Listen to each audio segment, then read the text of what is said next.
The silence in Elliot Dalton's $10 million penthouse was more damning than any scream.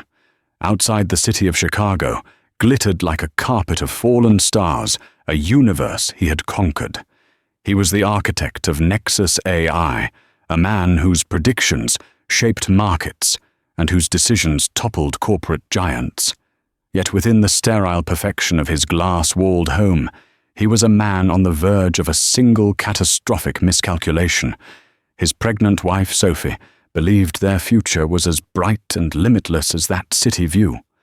What she didn't know was that her husband's heart had already been stolen by another woman, and the choice he was about to make would unleash a tragedy so profound it would echo through the rest of his hollow, gilded life.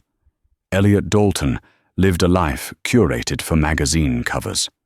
At 38, he possessed the kind of sharp, restless intelligence that had allowed him to build Nexus AI from a garage startup into a global tech behemoth. His suits were bespoke, his watches were Swiss, and his penthouse overlooking Lincoln Park was a monument to minimalist wealth. Everything in his life was optimized, efficient, and under his absolute control. Everything, it seemed, except for the gnawing emptiness that had taken root in his soul. His wife, Sophie, was the graceful anchor to his chaotic ambition. A former art historian with a kind smile and eyes that saw the good in everyone, she was the epitome of class and warmth. They had met at a university fundraiser, where he was the celebrated donor, and she was the passionate curator. He was captivated by her quiet confidence, a stark contrast to the aggressive transactional relationships he was used to. Marrying her felt like the final perfect acquisition. She humanized his brand, softened his public image, and gave his sprawling apartment the feeling of a home. Now she was 7 months pregnant with their first child, a son. The nursery was a symphony of soft greys and blues. The tiny clothes were folded with loving precision, and Sophie herself seemed to glow with a serene, maternal light. This should have been the pinnacle of his achievements, the personal validation of his success. Instead, he felt a rising tide of panic. The life he had built, once a source of pride, now felt like a beautifully constructed cage. The dinner parties with other tech titans, the charity galas, the weekend trips to their lake house, it was all a predictable loop. Sophie's conversations, once enchanting, now revolved around obstetrician appointments, birthing plans, and the merits of different stroller brands. He loved her, or at least he loved the idea of her. But the reality felt suffocating. The impending arrival of his son didn't feel like a joyous beginning, but like the final lock clicking shut on a life of predictable responsibility. The crack in his perfect world appeared on a Tuesday evening in May. It was a fundraising gala for the Museum of Contemporary Art, an event he usually endured with polite detachment. But that night he met Kendra Munro. Kendra was not a guest. She was the event's featured artist, a painter known for her bold, chaotic, and vaguely violent abstract canvases. She was everything Sophie was not. Where Sophie was soft, Kendra was sharp edges. Her hair was a shock of raven black, cut in an asymmetric bob. A silver ring pierced her lip, and her eyes held a spark of wild, unapologetic ambition. She stood by her massive crimson and charcoal painting, dressed in black leather pants and a silk blouse, engaging a huddle of wealthy patrons with a husky, confident laugh. Elliot found himself drifting towards her, drawn by an invisible current. "Mr. Dalton," she said, her eyes scanning him with an unnerving intensity as he approached. She didn't offer a fawning smile like most people did. Come to acquire another piece of culture to match the furniture. The question was a direct challenge, a beautiful insult wrapped in silk. He was taken aback, then intrigued. "I buy what moves me, Ms. Munro," he replied, his voice smoother than he felt. "And what moves a man like you?" she asked, a smirk playing on her lips. Market trends. Algorithmic predictions. Sometimes, Elliot admitted, stepping closer, it's the deviation from the algorithm that's most interesting. Their conversation that night was a jolt of electricity. She spoke of art not as a decorative asset, but as a visceral, messy, and necessary expression of chaos. She saw through his carefully constructed persona, poking and prodding at the man beneath the billionaire. For the first time in years, Elliot felt seen, not as the CEO of Nexus AI, but as a man. He left the gala with her business card in his pocket, its sharp corners pressing against his palm. He told himself it was just a professional interest, a potential investment in a promising artist. It was a lie, and he knew it. A week later, while Sophie was at her prenatal yoga class, he visited Kendra's studio in the gritty industrial Fulton Market district. The space was enormous, a converted warehouse that smelled of turpentine and linseed oil. Canvases in various states of completion were everywhere. It was a world of beautiful, vibrant chaos, the complete antithesis of his life. "I was wondering if you'd show up," Kendra said, wiping her paint-stained hands on a rag. She was even more magnetic here in her element. "Your work is compelling," he said the word, feeling inadequate. "It's honest," she countered. "It's not meant to be pretty or polite. It's meant to make you feel something." And he did feel something. Standing there, surrounded by her raw, untamed energy, he felt a dangerous, exhilarating sense of freedom. He bought a painting, a furious swirl of black and gold, but that wasn't the real transaction. The real transaction was the unspoken agreement that passed between them. The first secret meeting became a second. He would invent late-night board meetings, urgent overseas calls, manufacturing crises that required his presence at the office. Each lie was a small, sharp betrayal, and the guilt was a bitter pill he swallowed down with the adrenaline of the affair. With Kendra, he wasn't a husband or a father-to-be. He was just Elliot, a man captivated by a wild, unpredictable woman. They didn't have quiet dinners. They had fierce debates over cheap wine, in her studio, went to underground music venues, and took impulsive late-night drives along the lake, the city lights a blur. She made him feel young, reckless, and alive. Meanwhile, at home, Sophie was nesting. She'd read parenting books aloud to him, her voice soft and full of wonder. She'd place his hand on her swollen belly so he could feel their son kick. "He's got your energy, Elliot," she'd laugh. Each gentle touch, each loving smile became a fresh torment. He was living a double life, and the strain was beginning to fracture his carefully controlled world. One evening, as Sophie talked excitedly about the 3D ultrasound they had scheduled for the following week, Elliot's phone buzzed on the counter. A text from Kendra's studio. "Now. I have an idea I want to show you." "Who's that?" Sophie asked casually. "Just..." Ben Elliot lied, his heart hammering in his chest. A problem with the server farm in Dublin. Benjamin Carter was his co-founder and closest friend, his most reliable alibi. "Oh, darling, not again," Sophie said with a sigh, her hand coming to rest on his. "You work too hard. The baby and I need you." He looked at her trusting, innocent face, and a wave of self-loathing washed over him. He knew he should end it. He knew he was on a path to ruin. But the pull of Kendra's world, of that intoxicating, chaotic freedom, was too strong. "I know," he said, kissing her forehead. The kiss felt like a lie. "I'll be back before you know it. I promise." He walked out of their pristine, silent penthouse, leaving the quiet love of his pregnant wife behind, and drove into the night towards the beautiful destructive chaos that was Kendra Monroe.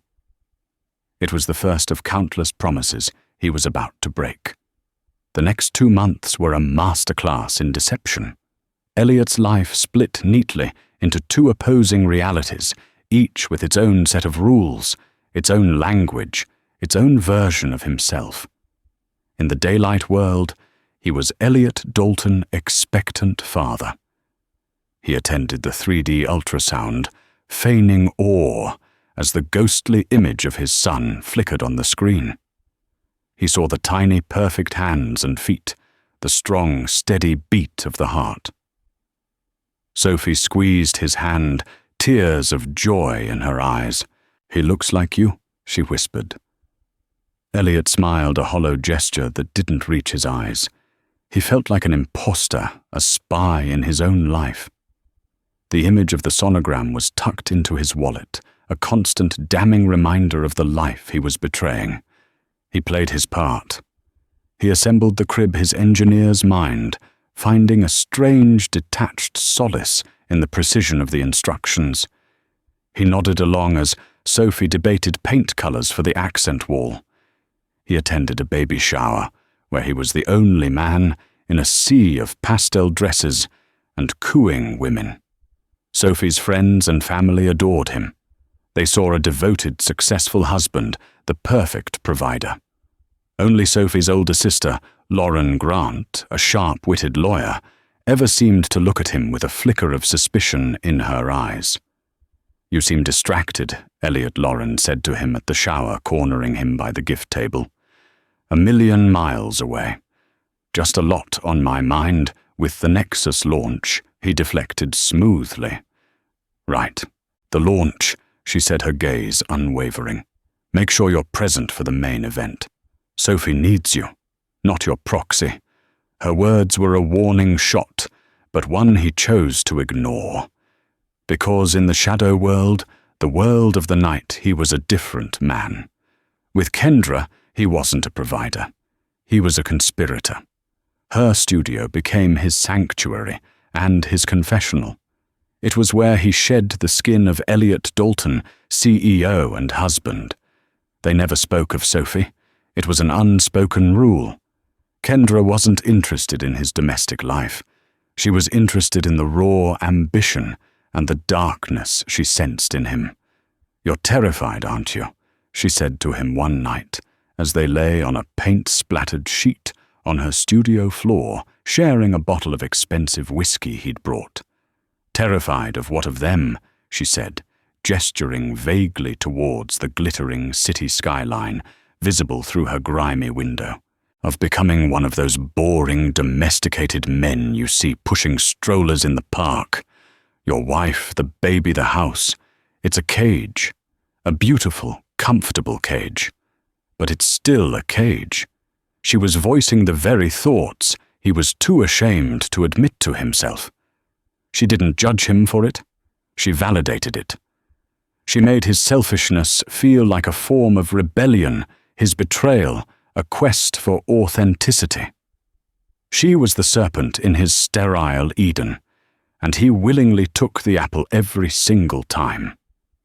His business partner Ben Carter was the first to notice the tangible effects of Elliot's fractured life. Ben was the grounded operational mind behind Nexus AI, the calm to Elliot's storm. They had built the company together, and Ben knew him better than anyone. "You missed the quarterly review call with the Tokyo investors," Elliot Ben said, walking into his office and shutting the door. "That's not like you.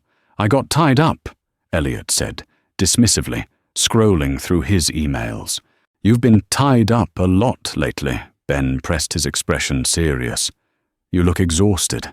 You're making sloppy mistakes. Whatever is going on, you need to get it under control. The IPO is 6 months away. Sophie's due in 8 weeks? This is not the time to lose focus. I have it under control." Elliot snapped his defensiveness, betraying him. Ben sighed, leaning against the door. "I've known you for 15 years.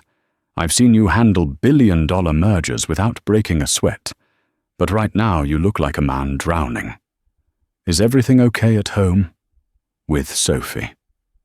The direct question was a punch to the gut. "Everything's fine." Elliot lied the words, tasting like ash. Just pre-launch jitters. Ben didn't look convinced, but he dropped it, leaving Elliot alone, with the suffocating weight of his lies. The pressure was mounting. He was dropping balls at work and at home. His distractedness was becoming impossible to hide. He'd forget conversations he'd had with Sophie moments earlier.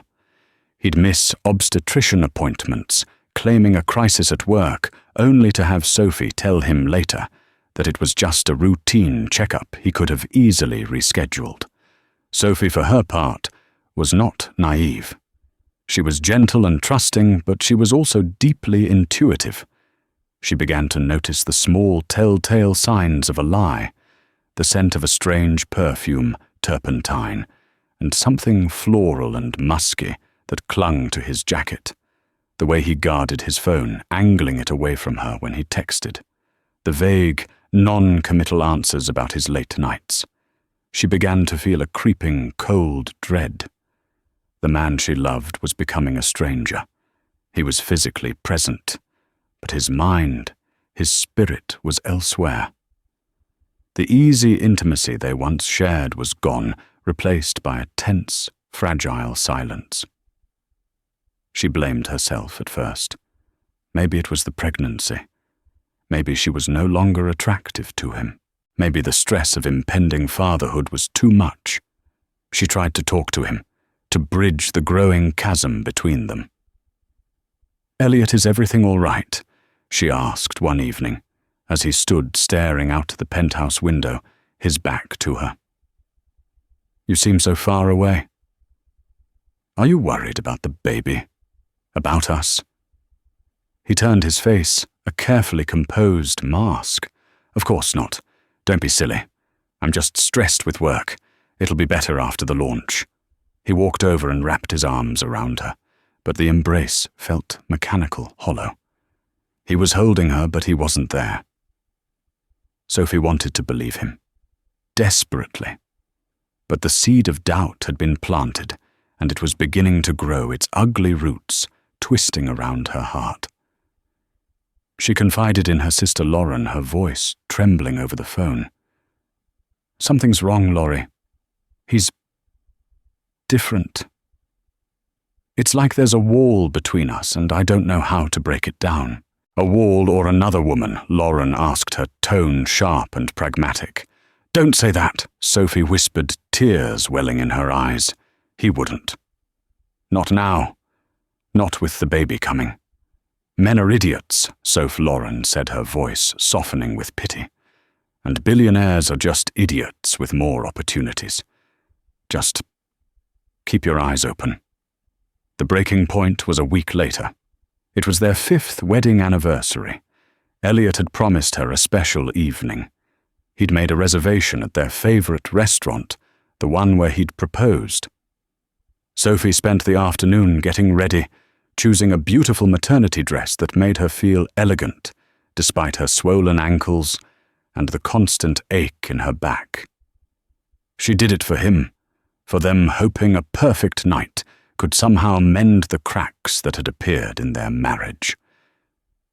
He called her an hour before they were supposed to leave. "Soph, sweetheart, I am so sorry." He began, his voice strained.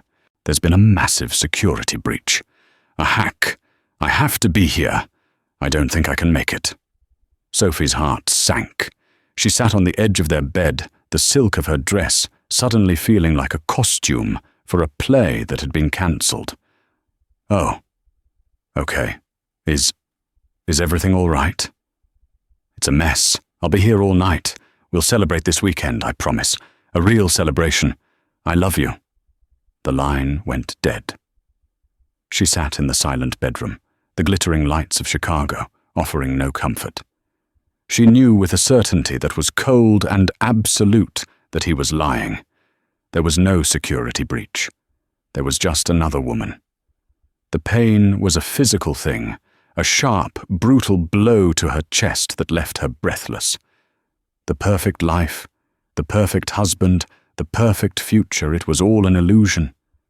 And as their son kicked inside her, a silent, unknowing participant in his parents' tragedy, Sophie finally allowed herself to face the devastating truth. Her husband was gone, and she was utterly, terrifyingly alone. For 3 days, Sophie existed in a fog of grief and denial. She went through the motions of her life, a ghost in her own home. She ate when she remembered to her appetite gone. She stared out at the city, the view that once symbolized hope, now feeling like a mockery. She had tried calling Ben Carter Elliott's partner to ask about the security breach, but her courage failed her. A part of her wasn't ready to have her worst fears confirmed. The evidence she needed came not from a dramatic confrontation, but from a mundane piece of modern life, a credit card statement. It arrived via email, and she opened it automatically, part of their domestic routine. She scanned the list of transactions, and then her eyes froze. There was the charge for the anniversary flowers Elliot had sent to her office, and right below it, a charge from 2 days prior for 25,000 tolorsalos. The vendor was listed as Monroe Gallery. Monroe. The name struck a chord. She remembered Elliot mentioning a fiery, brilliant artist he'd met at a gala months ago. Kendra Monroe. He'd bought one of her paintings, a dark, chaotic piece that now hung in his corporate office, a place she rarely visited anymore. With trembling hands, Sophie typed the name into her laptop's search bar. The gallery's website appeared, followed by articles, interviews, and photos. And there she was, Kendra Monroe, strikingly beautiful with piercing eyes and an aura of defiant confidence. In one of the photos, a candid shot from a gallery opening, she was laughing, head thrown back. Standing next to her, a possessive hand on the small of her back, was Elliot. The photo was dated the night of their anniversary. The screen blurred as tears filled Sophie's eyes. It wasn't a security breach. It was a gallery opening. He hadn't been saving his company. He had been celebrating with another woman on the night he was supposed to be celebrating their marriage. The casual intimacy in the photograph, the way he was looking at Kendra, was a dagger to Sophie's heart. The fog of grief burned away, replaced by a cold, hard rage. The passive sadness was gone, and in its place was a woman who would not be made a fool of. She would not let him destroy their family with his casual, cruel lies. That evening when Elliot came home, she was waiting for him in the living room. She didn't yell. She didn't scream. She sat perfectly still on the white sofa, the laptop open on the coffee table in front of her, the damning photograph displayed on the screen. He walked in, loosening his tie, a tired sigh on his lips. What a day he started, then stopped when he saw her expression. He followed her gaze to the laptop screen. The color drained from his face. All the carefully constructed lies, all the alibis and deceptions evaporated in an instant. He was caught. Sophie. He began, his voice barely a whisper. Don't, she said, her own voice, dangerously calm. Don't you dare lie to me again, Elliot. Not after this. She pointed a trembling finger at the screen. A security breach. This is your security breach. Her Elliot ran a hand through his hair, a gesture of desperation. He looked cornered, trapped. For a moment, she saw a flicker of the man she married, a flash of shame and regret in his eyes. She prayed he would break down, apologize, beg for forgiveness. She had already decided she would give it. For their son. For the life they had built. But he didn't. Instead, something in him shifted. The cornered animal decided to attack rather than retreat. Perhaps it was arrogance, or the intoxicating influence of Kendra's philosophy of selfish freedom. He straightened up and his expression hardened. It's not what you think, he said, the classic, infuriating line of every guilty man. Isn't it? Sophie's voice rose, the calm finally cracking. Then what is it, Elliot? What is a picture of my husband with his hands all over another woman on our wedding anniversary, What is a $25,000 charge for her art? Tell me. Explain it to me in a way that doesn't make me feel like the most naive, pathetic fool in the entire city. She's an artist, a client. He stammered the lie, weak and unconvincing even to his own ears. Stop it, Sophie screamed, finally getting to her feet, her pregnant belly a prominent shield between them. Just stop lying. For once in your life, tell me the truth. The confrontation they were having was not the one she had imagined. He wasn't apologetic. He was defensive. He was angry at her for discovering his secret. All right, fine, he shouted, his voice echoing in the cavernous, silent apartment. You want the truth. The truth is that I'm suffocating here. This perfect life, this perfect apartment, this perfect wife. It's not real. I can't breathe. His words were more brutal than a physical blow. Sophie recoiled, clutching her stomach, as if to protect their unborn child from the venom in his voice. You're suffocating. I'm the one carrying your son. I'm the one whose body is changing, whose life is about to be turned upside down forever, and you're the one who is suffocating with her, with Kendra. I feel alive, he confessed, the words tumbling out now cruel and honest. I feel like myself again. Not just a brand, not just a father-to-be, just me. It was the ultimate betrayal. He wasn't just having a physical affair. He had given his heart, his soul to another woman. He had built an entire other life, a life where she and their son had no place. So what do you want, Elliot? She asked, her voice breaking the fight, draining out of her, replaced by a profound, desolate sadness. What happens now? He looked at her, at the tears streaming down her face, at the magnificent swell of her pregnancy, at the entire future they had planned together. And he made his choice. It was the point of no return, the single moment upon which the rest of his life would pivot. I don't know, he said, his voice cold. I think I need some space. I can't do this right now. I need to get out of here. He didn't say he was leaving her. He didn't say it was over. He used the coward's words, space. But they both knew what he meant. He turned and walked towards their bedroom. Sophie stood frozen, listening to the sounds of him opening drawers, pulling a suitcase from the closet. He was packing a bag. He was actually leaving. He was choosing the affair, choosing the chaos, choosing the mistress over his family, over his pregnant wife, over his unborn son. A few minutes later, he emerged with a small overnight bag. He wouldn't look at her. He walked towards the door, his footsteps a death knell for their marriage. Elliot, please. Sophie whispered one last desperate plea. Don't do this. Think about our son. He paused at the door, his hand on the handle. He turned his head slightly, his profile etched against the hallway light. I'm sorry, Sophie, he said. The words were empty, meaningless. Then he opened the door and walked out the heavy steel door, clicking shut behind him with a terrifying finality. Sophie stood alone in the $10 million penthouse, the silence pressing in on her from all sides. A wave of pain, sharp and visceral, shot through her abdomen. She gasped, clutching her belly, and slowly sank to the floor, the photograph of her husband and his mistress still glowing on the laptop screen, a digital tombstone for her dead marriage.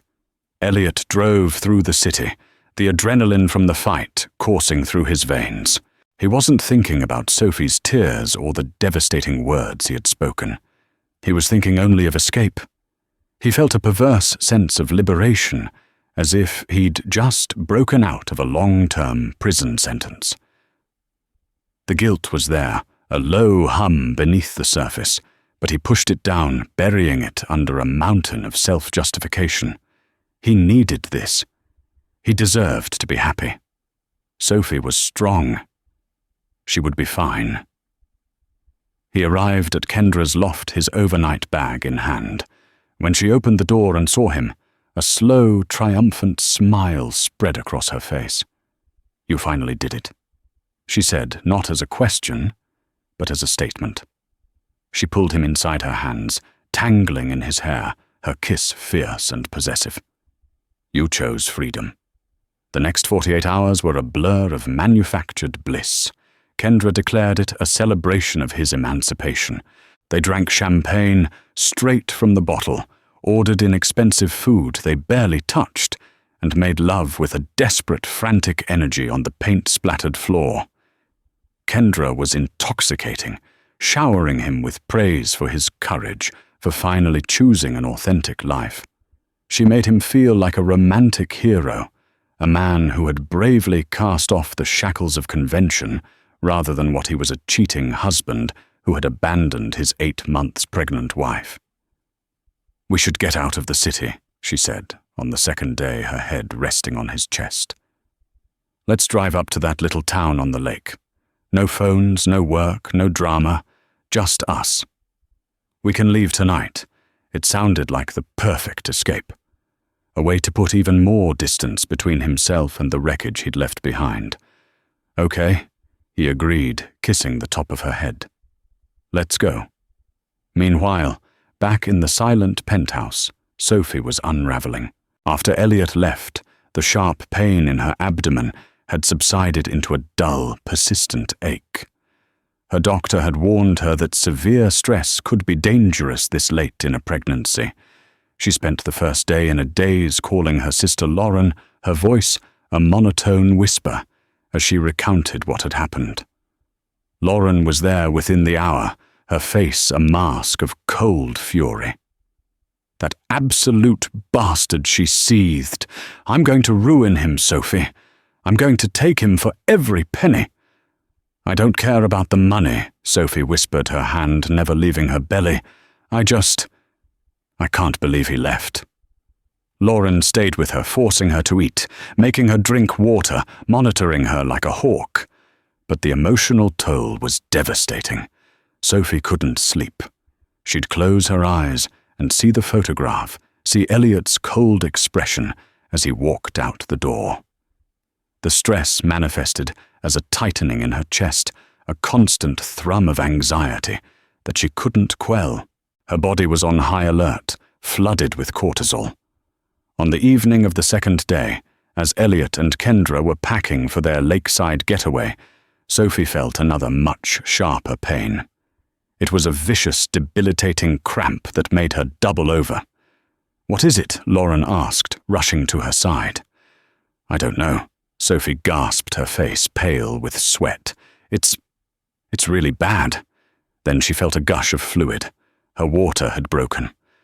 "Oh my God," Lauren said, her lawyerly composure shattering. Okay, we're going to the hospital. It's too early. You're only 33 weeks. Panic set in. Lauren grabbed the hospital bag that had been sitting packed and ready by the door for weeks, a happy symbol of preparedness that now felt like a harbinger of doom. As Lauren helped a crying, terrified Sophie to the elevator, her first instinct was to call Elliot. She dialed his number. It went straight to voicemail. "Elliot, it's Lauren. Sophie's in labor. Her water broke. We're on our way to Northwestern Memorial. For God's sake, pick up your phone." She tried again. Voicemail. In Kendra's loft, Elliot's phone lit up on the counter. He saw Lauren's name, and a knot of dread tightened in his stomach. He didn't want to talk to her. He didn't want to face the anger, the recriminations. He was escaping. Kendra saw him look at it. "Don't," she said, taking the phone from his hand and silencing it. "No drama. That was the deal. Whatever it is, it can wait. Your old life can wait." He let her do it. He chose ignorance. He tossed his phone into his bag and followed her out the door, turning his back on the one call that mattered more than any other in his life. The drive out of the city was tense. The initial euphoria of his escape was beginning to curdle into a sour anxiety. He kept thinking about the silenced phone call. But Kendra was radiant, playing loud music, talking animatedly about their future, about traveling about a world with no strings attached. He tried to get lost in her fantasy, but the image of Sophie's tear-streaked face was seared into his mind. Back in Chicago, the situation at the hospital was escalating. Sophie's labor was progressing far too quickly, and the baby's heart rate was becoming dangerously erratic. The stress of the past 2 days had triggered preterm labor and placental abruption, a life-threatening condition for both mother and child. The serene birthing plan Sophie had so carefully crafted was thrown out the window. The room was suddenly filled with doctors and nurses, their voices urgent, their faces grim. "We're losing his heartbeat," a nurse shouted. "We have to do an emergency C-section." Now the doctor ordered, looking at Lauren. "Where is her husband?" "He's not answering his phone," Lauren said, her own voice shaking with a mixture of fear and rage. They rushed a terrified Sophie towards the operating room. Lauren was left alone in the hallway, frantically dialing Elliot's number. Again and again, each unanswered call, each trip to voicemail, another nail in the coffin of his character. She called Ben Carter. "Ben, it's Lauren Grant. You need to find Elliot. Now." "Sophie's at Northwestern. She's in an emergency C-section. The baby's in distress. He's not answering his phone. Find him." Ben, who was working late at the Nexus office, felt a cold dread wash over him. He knew immediately that this was connected to Elliot's recent erratic behavior. He began a frantic search, calling Elliot's assistant, trying to track his car's GPS, anything. 3 hours later, in a quiet lakeside town, Elliot and Kendra were checking into a boutique hotel. As he brought their bags in from the car, he finally took out his phone, a sliver of responsibility piercing through his selfish haze. He saw it then. 27 missed calls from Lauren, 10 from Ben. A string of voicemails and frantic texts. His blood ran cold. He played the first voicemail from Lauren. Her panicked voice filled the quiet hotel room. "Sophie's in labor, on our way to Northwestern Memorial. Pick up your phone." He stumbled back, the world tilting on its axis.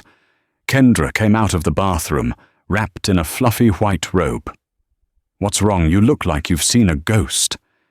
He couldn't speak. He just stared at her, the woman for whom he had silenced his phone, the woman for whom he had abandoned his wife in her moment of greatest need. The beautiful, liberating fantasy shattered, revealing the ugly, selfish reality beneath. He didn't even bother to pack. He grabbed his car keys and ran, leaving a bewildered Kendra standing in the hotel room. The 2-hour drive back to Chicago was the longest of his life. Every red light, every slow-moving truck was a form of torture. He was no longer a romantic hero. He was the villain of his own story, and he was driving headlong into the consequences he had created. The automatic doors of Northwestern Memorial's emergency entrance slid open with a soft whoosh, admitting Elliot into a world of controlled chaos and antiseptic air. He ran through the corridors, his expensive leather shoes squeaking on the polished linoleum, his heart hammering a panicked rhythm against his ribs. Every face he passed, doctors, nurses, worried families, seemed to carry a silent judgment. He was a man out of place, his disheveled suit and wild eyes a stark contrast to the grim stoicism of the hospital. He found the maternity ward on the 4th floor. Down a long, quiet corridor, bathed in sterile, fluorescent light, he saw them. Ben Carter stood with his back against the wall, his shoulders slumped in exhaustion. Beside him, pacing in a tight, furious circle, was Lauren. Her face was a pale, tear-streaked mask of pure rage. The moment she saw him, her pacing stopped. The air crackled with a tension so thick it felt like he was wading through water. "Where were you?" She hissed the words, slicing through the hospital's quiet hum. She stalked towards him, her fists clenched at her sides. For a terrifying second, he thought she was going to strike him, and a part of him felt he deserved it. She called you. I called you. We all called you. Where in God's name were you, Elliot? I didn't have my phone on. He stammered the excuse, sounding pathetic and flimsy, even to his own ears. It was the truth, but it wasn't the whole truth.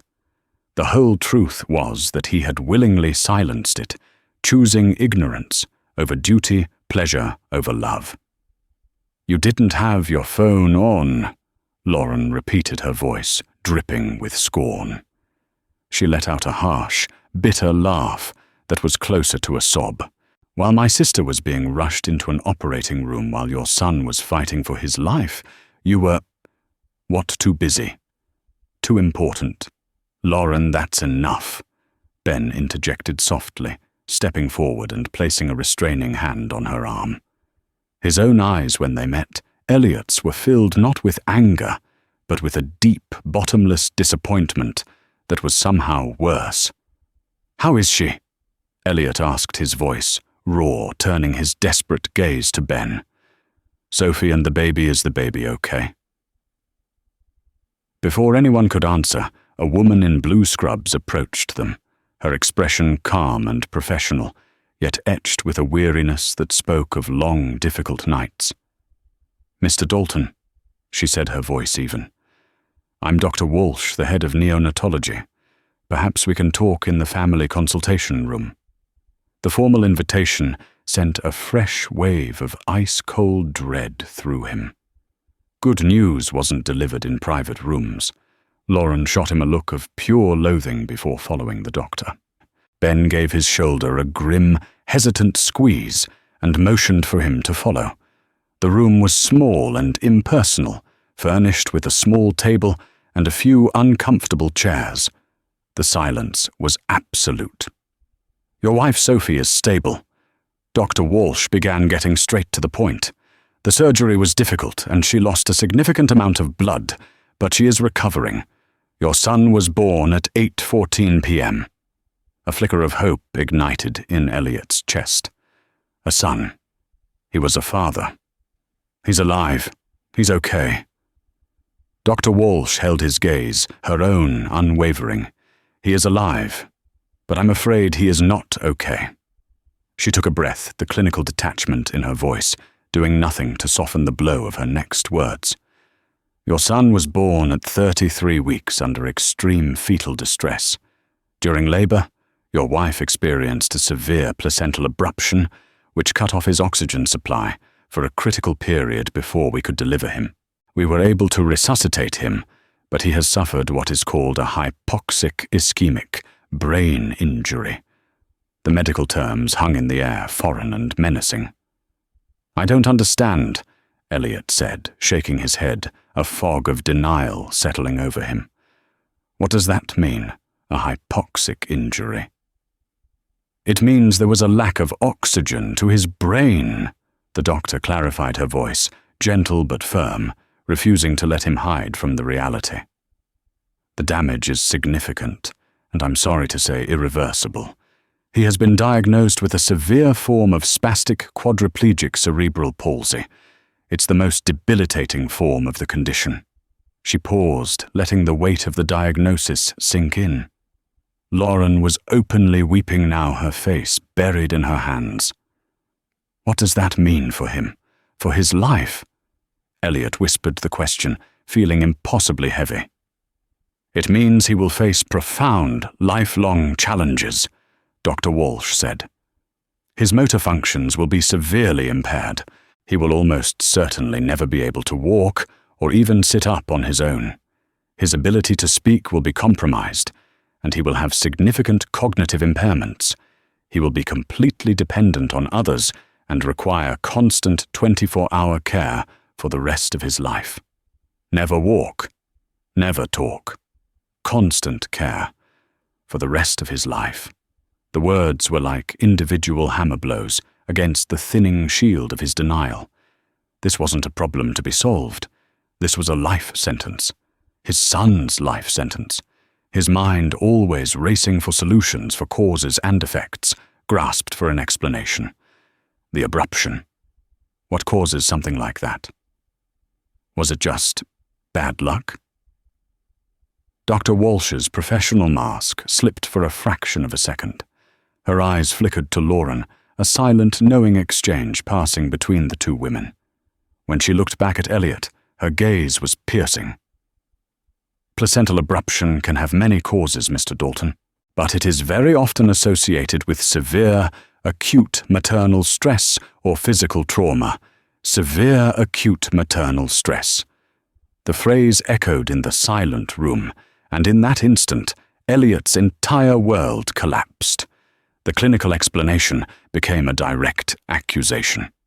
He saw it all in a horrifying split-second flashback Sophie's face when she saw the photograph, the ugly, selfish words he'd hurled at her. "I'm suffocating here." The final, devastating image of her standing alone as he walked out the door. He hadn't just broken her heart. He had broken her body. He had triggered this catastrophe. He had done this to his son. The floor seemed to drop out from under him, and he gripped the edge of the table to keep from falling, the room filled with a roaring sound that was only in his ears. "Can I see him?" He managed to choke out the words, tasting like poison. Dr. Walsh led him to the neonatal intensive care unit. After scrubbing his hands raw, he was allowed inside the quiet, dim room, a sanctuary of beeping machines and hushed whispers. And there, in a clear plastic isolette, under a warming light, was the tiniest, most fragile human he had ever seen. His son, Leo.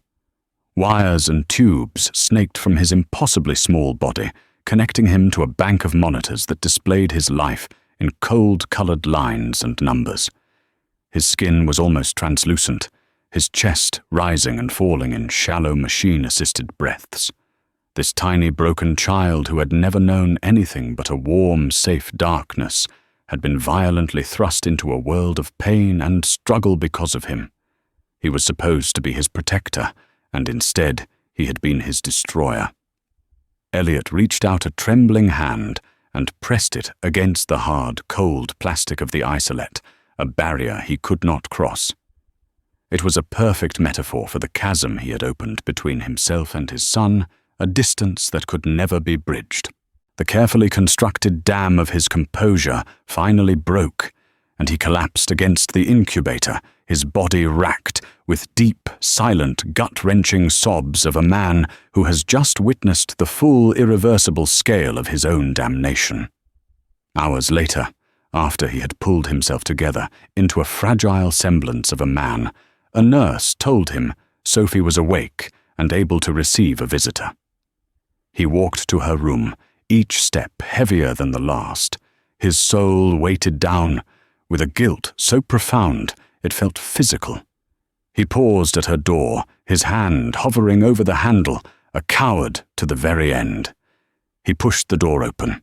She was lying in the bed looking small and lost in the sterile white sheets. The vibrant maternal glow she'd had for months was gone, replaced by a grey, depleted pallor. An IV line was taped to her hand. When he entered, she didn't turn to him. She just continued to stare at the blank wall opposite her bed, as if it were more interesting than the man who had ruined her life. "Sophie," he began, his voice a broken whisper. "There are no words. I am so sorry." A long, painful silence stretched between them. Then she finally spoke, her voice flat, hollowed out, utterly devoid of the warmth he had always taken for granted. "Sorry doesn't fix his brain, Elliot." She turned her head slowly, and when her eyes met his, he recoiled. They were the eyes of a stranger, empty of love, empty of pity, filled only with a calm, settled, and eternal hatred. "It doesn't make his limbs work," she continued, her voice never rising. "It doesn't give him the life that you stole from him, from us." Desperate, he fell back on the only solution he knew. "I'll fix this," He pleaded, the words sounding foolish and arrogant as soon as they left his mouth. "I swear, Sophie, I'll hire the best doctors in the world, the best therapists. I'll build a new neurological wing on this hospital in his name. Whatever it costs, whatever it takes." A small, ugly sound escaped her lips, a bitter, humorless laugh that died in her throat.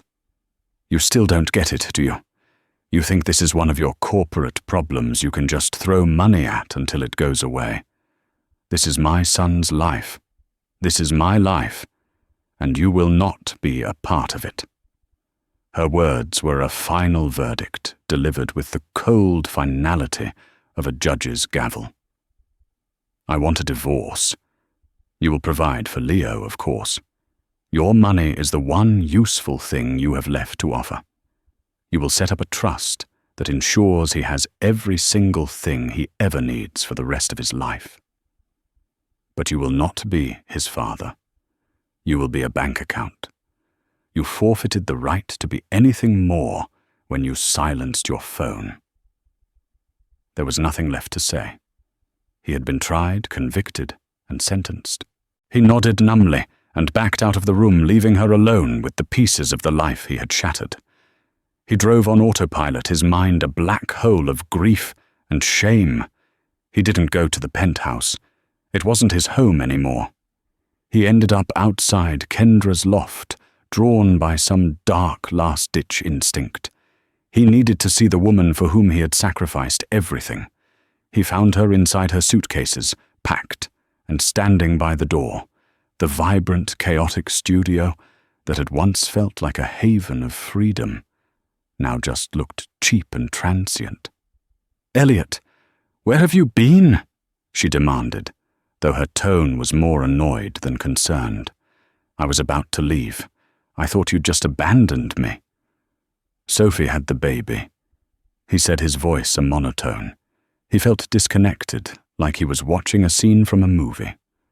"It's a boy. There were complications. He's not well. He's never going to be well." He watched her face for any flicker of empathy, any sign of shared humanity. He found none. Her brow furrowed, not with sympathy but with a sharp, panicked calculation. "Complications?" she repeated, her voice losing its warmth. "What kind of complications? Is this a long-term thing?" "It's a lifelong thing," he confirmed numbly. Kendra let out a long, theatrical sigh and ran a hand through her perfectly styled hair. "Look, Elliot," she said, her voice shifting into a cool, dismissive tone. "I am truly sorry to hear that. It's a tragedy. But this is not what I signed up for." He just stared at her, the final pieces of his self-delusion crumbling away. "What are you talking about?"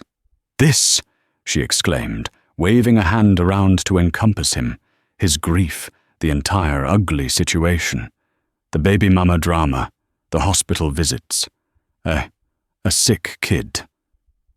"Elliot, my life is about my art. It's about passion and freedom, not baggage. I was attracted to the powerful, rebellious billionaire who was breaking out of his cage.